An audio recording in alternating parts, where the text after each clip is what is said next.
අයිබෝවන් ඇලවෙලා විවේක ගන්නවා කියලා හිතුවත් ඔයාලා දන්නවද මේ අලි හොඳටම මත් වෙලා තමයි මෙතනදී ඉන්නේ. රාබීලා කසිප්පු බීලා එහෙම නෙමෙයි ඔයාලා මේ දකින මරූලා කියන පළතුරු විශේෂයේ කාලා. මේ මරූලා ඉදෙනකොට මේකේ අධික ඇල්කොහොල් ප්‍රතිශතයක් නිෂ්පාදනය වෙනවලු. බඩ පුම්බණයකට අමතරව මෙයාට තියෙනවා විශේෂ හැකියාවක්. ඒක පෙන්වන්නම්කෝ මම බඩ පුම්බල ඉවර වුණාම. දැක්කනේ ගහක් කපද්දී කිරියනවා ලේ වගේ රතු පාට දියරෙනවා අපි දැකලා තිබුණාට බලන්න මෙන්න මේ වගේ දැවැන්ත වතුර කඳක් එනවා ඔයා මීට කලින් දැකලා තියෙනවද කියලා. මේක විද්‍යාත්මකව බැලුවොත් සමහර ගස්වල මැද කුහරයක් හැදිලා ඒක ඇතුලේ වැසි ජලය එහෙම පිරීලා තියෙන්නත් පුළුවන්. නැත්නම් ගහේ මූල පද්ධතියෙන් භූගත ජලය අධික ලෙස උරාගෙන කපද්දී ඒවා පිට වෙනවා වෙන්නත් පුළුවන්. බල්ලා පිදුරු කන්නෙත් නෑ කනගොනාට දෙන්නෙත් නෑ කියන කතාව අපි අහලා තිබුණාට මේ ඔයාලා දකින්නේ සම්මතයට කුද ගහ ගන්න කියලා හිතේ හැටියට පිදුරු කන බල්ලෙක්. දැකලා නෑනේ මීට කලින්. එහෙනම් දාමුද වීඩියෝ එකකට ලයික් එකක්. දැක්කම ටිකක් දුක හිතෙන දර්ශනයක්. මේ කපුටව මොන හේතුවක් නිසා මෙයාගේ හොටේට මෙහෙම වුණාද කියලා නම් කියන්න දන්නේ නෑ.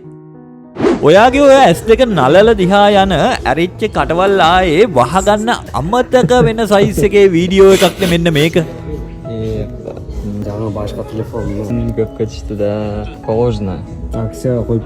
මම නම් හිතන්නේ නෑ ඔයා මෙන්න මේ જાතියේ හෑන්ඩ් බෑග් එකක් මීට කලින් දැකලා ඇති කියලා.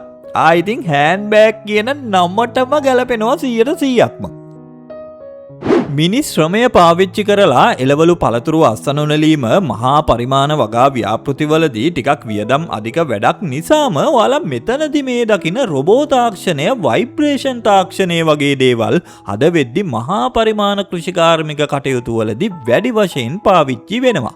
එහෙනම් මේ අපූර්ව අස්වනු නෙලීම් ටිකත් බලන ගමන් ඔයාලට බැරි වෙලා නම් තවමත් අපේ මිස්ටර් පුදුමයා channel එක subscribe කරන්න.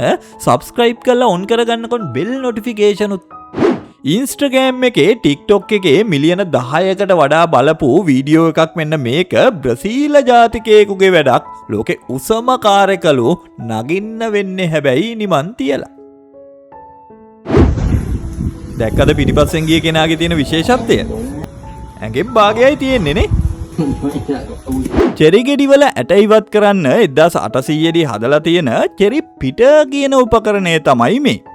එතකොට මේ තියෙන්නේ දැන් තියෙන ඉලෙක්ට්‍රික් බීටර් එක හදන්න අවුරුදු 100කට විතර කලින් පාවිච්චි කරපු එග් බීටර් එකක්. ඔයාලා මෙතනදි මේ දකින්නේ ලෝක ප්‍රසිද්ධ බොඩි වර්ල්ඩ්ස් කියන එක්සිබිෂන් එකේ ප්‍රදර්ශනය කරන තාරාවෙකුගේ සම්පූර්ණ රුධිර වාහිනී පද්ධතිය.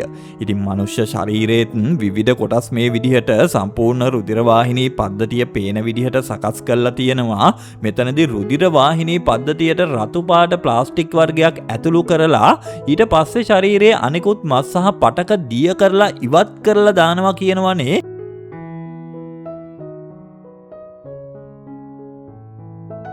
උපතින්ම තමන්ගේ අතේ නට් ගලවන යතුරක් පිහිටපු කෙනෙක් තමයි මේ. පැත්තකට තල්ලු කරලා දාලා වහලේ ඉවත් කරන්න පුළුවන් විදියට හදපු ගොඩනැගිල්ලක්. පේන්නේ නම් මොනවා හරි වේලෙන්න දාන්න හදපු තැනක් වගේ. මොකද හිතන්නේ? මට නම් මේක ඇත්තටම තේරුමක් නැති වැඩක්. මේ දවස්වල ලෝකෙම කතා වෙන ලෝකෙම වෛරල් වෙන කාර් එකක් තමයි යාළු මෙන්න මේක නම්. ඒක නිසා සමහර විට ඔයා මේක මීට කලින් දැකලා තියෙන්නත් පුළුවන්. චීන ජාතික කාන්තාවකට තමයි මේක අයිති වෙන්නේ.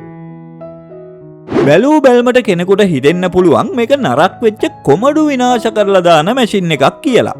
හැබැයි ඇත්තටම මේ ඊළඟ කන්නේට වගා කරන්න කොමඩු බීජ වෙන් කරගන්න මැෂින් එකක්. මේක මිත්‍රවරුනි කැරට් හාවස්ටර් මැෂින් එකක්. මහා පරිමාණ වගාවලට සුපිරියක්. ඇත්තටම ඉතින් බලන් ඉන්නත් ආස හිතෙනවා. මෙන්න බලන්න මේ අපූර්ව මැෂින් එකෙන් මේ පාත්ති වල පැල හිටවනවා වගේම ඒ පැලවලට වතුර පාරකුත් දාගෙන යන හැටි. මේ ඔයාලා දකින්නේ පෘතුගාලයේ එස්පොසෙන්ඩේ වල ඉදි කරපු සුප්‍රසිද්ධ පෘතුගාල යතුරුපැදි ධාවන ශූරයෙක් වෙච්ච පෝලෝ ගොන්සාලිස්ගේ අනුරුවක්. ටොන් 8ක් විතර බර වෙන මේක නිර්මාණය කරලා තියෙනවා කියන්නේ පරණ යකඩ සහ යතුරු පැදි කොටස් 50000ක් විතර පාවිච්චි කරලානේ. මිනිස්සු මුවමස් කාලා තිබුණට මුවන් මස් කනවා දැකලා ඇති කියලා නම් මම හිතන්නේ නැහැ. වීඩියෝ එක ඉවර එහෙම නෑ. මම මේ කියන්නේ මේ වගේ අරුම පුදුම දේවල් බලන්න කැමති කෙනෙක් නම් ඔයා මිස්ටර් පුදුමයව ෆලෝ කරලා තියාගන්න කියලා. ඉතින් සීටි පනාන්දු මහත්තයාගේ සින්දුවක් තියෙනවා පියුමෙහි පැණිබොති වනබඹරු කියලා.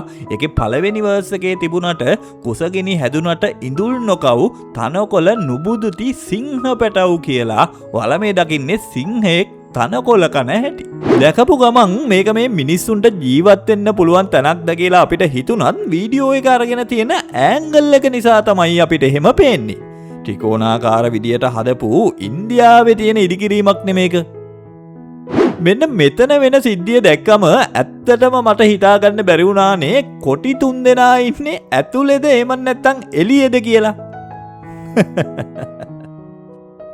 ඔයාටත් කවදාහරි හැදිලා තියෙනවද බඩගින්නක් තමන්වම හපාගෙන කන්න හිතෙන? මම නම් හිතන්නේ නෑ. හැබැයි ඔයාලා දැන් මේ දකින්නේ බඩගිනි වැඩි වෙලා තමන්වම ගිල ගන්න try කරන පුදුමාකාර සර්පයෝ කීප දෙනෙක්.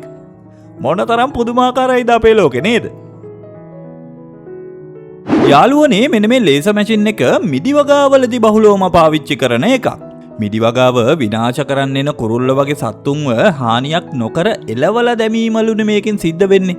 දහස් ගාණක් එක ළඟ එක පින්තූර අරගෙන ඒවා එකින් එක වේගයෙන් පෙරලෙන ආකාරයට සකස් කරලා පුංචි වීඩියෝ එකක් ප්ලේ වෙනවා වගේ බලන කෙනෙකුට සුපිරිම අත්දැකීමක් දුන්න මේ අතීත උපකරණය හැඳින්වුවේ මියුටස්කෝප් කියන නමින්. ඔයා කවදා හරි අහලා තියෙනවද ලේසර් වීඩර් කියලා මැෂින් එකක් ගැන? මේක හරියට ස්ටාර් වෝර්ස් චිත්‍රපටයක දර්ශනයක් සැබෑ ජීවිතයට ආවා වගේ. මේ මැෂින් එකේ තියෙන අධිවේගී කැමරා වලින් තප්පරයකට රූප දහස් ගාණක් පරීක්ෂා කරලා වගා කරපු පැලෑටිය සහ වල් පැලෑටිය වෙන් කරලා ශනිකවම වල් පැලෑටිය ලේසර් වලින් පුච්චලා දානවා. ඔයාලා අහලා ඇති වාෂ්ප බලයෙන් ක්‍රියා කරන දුම්රිය එන්ජින් ගැන. දැන් ඔයාලා මේ දකින්නේ වාෂ්ප බලයෙන් ක්‍රියා කරන විදුලි පංකා. ඉස්සර ධනවත් මිනිස්සු තමන්ගේ නිවෙස් සිසිල් කරගන්න පාවිච්චි කරපු අද වෙද්දි ඉතාමත්ම වටින ඇන්ටික් බවට පත්වුණු දේවල් තමයි මේ. කපලා දාපු තනකොළ ගොඩ උඩින් ගමන් කරන ගමන් ඒ තනකොළ වලින් දෙවන්ත තනකොළ රෝල් හදන්න උපන් හපනෙක් වෙච්ච මේ මැෂින් එක ජෝන් ඩියර් සමාගමේ නිෂ්පාදනයක්. මිල්ක් ෂේක් කියලා කියන්නේ අපි හැමෝම බොන්න කැමති බීමක්. කොහොමද ඉස්සර මිල්ක් ෂේක් හදන්න පාවිච්චි කරලා තියෙන මේ ගැජට් එක? ජිරාෆ් කියන්නේ 100% ශාකභක්ෂක සතෙක් වුණත් සමහර වෙලාවට ඔයාලා මේ වීඩියෝ වල දකින විදියට එයාලා මස් කටු හපහපා සූප්පු කර කර ඉන්නවා අපිට දකින්න ලැබෙනවා. මේක විද්‍යාවේදී හඳුන්වන්නේ ඔස්ටියෝෆේජියා කියලා. එයාලගේ අස්ථි ශක්තිමත් කරන්න අවශ්‍ය පොස්පරස් සහ කැල්සියම් ලබා ගන්නලු මෙහෙම කරන්නේ. එහෙනම් ඉතින් මේකත් එක්කම මං අද දවසට යාළුවනේ මේ වීඩියෝ එකත් අවසන් කරනවා. අමතක කරන්න එපා මෙන්න මෙතන තියෙන වීඩියෝ එකත් අනිවාර්යයෙන්ම ක්ලික් කරලා බලන්න. ගිහිල්ලා එන්නම් එහෙනම් පරිස්සමට ඉන්න. ඔයාලට ජයෙන් ජය.